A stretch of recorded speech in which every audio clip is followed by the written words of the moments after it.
السلام عليكم تلميذات وتلاميذ، سواء كنتي تلميذ في الابتدائي في الاعدادي او الثانوي التأهيلي. هاد الخبر تيهمكم كاملين. بزاف منكم تيسولوا واش غتكون القرايه مورا العطله، واش غيكونوا اضرابات، واش الاساتذه غيديروا وقفات، واش غنقراو ولا لا. اذا في هذا الفيديو انا بغيت نوضح لكم بعض الامور. دونك كما كتعرفوا ان الاساتذه كيديروا اضرابات وطنيه، بحال واحد الاضراب اللي دار 5 اكتوبر، اضراب اخر دار 11 اكتوبر و12 اكتوبر الى غير ذلك.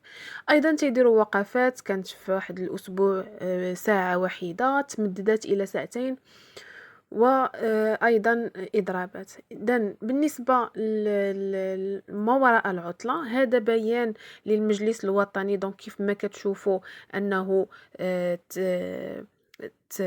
تبارطاجا 3 اكتوبر 17 اكتوبر، يعني في هذا اليوم بالضبط. اذا شنو اللي كيقول لنا هذا البيان؟ تيقول لنا باللي اولا تعطينا فكره على شنو اللي غيديروا الاساتذه في السيمانه الماجيه. دونك شنو اللي كنقراو هنايا؟ كنقراو ان التنسيقيه الوطنيه لاساتذه التعليم الثانوي التاهيلي تتعلن على استمرار برنامجها النضالي، اللي هو خوض اضراب وطني يومي الثلاثاء والاربعاء 24 و 25 اكتوبر، بمعنى ان نهار 3 والاربعاء راه غادي يكون اضراب وطني للاساتذه. من غير هذا كاين ايضا وقفات اللي غادي تكون داخل المؤسسات، يعني الاساتذه ما غاديش يقريو الساعه الثانية والساعه الثالثة، بمعنى اللي كيقرا في الصباح فالحصه الثانية والحصه الثالثة راه الاستاذ ما غيكونش في القسم.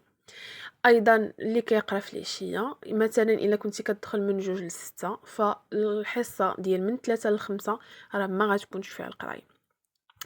زيادة على هذا يوم الثلاثاء ويوم الأربعاء غادي يكونوا إضرابات وطنية. دونك نتمنى تكون وصلتكم الفكرة، ولكن النصيحة ديالي نساو الإضرابات، فكروا في قرايتكم. يعني حتى الا ما كنتيش كتقرا في القسم سير للدار وقرا.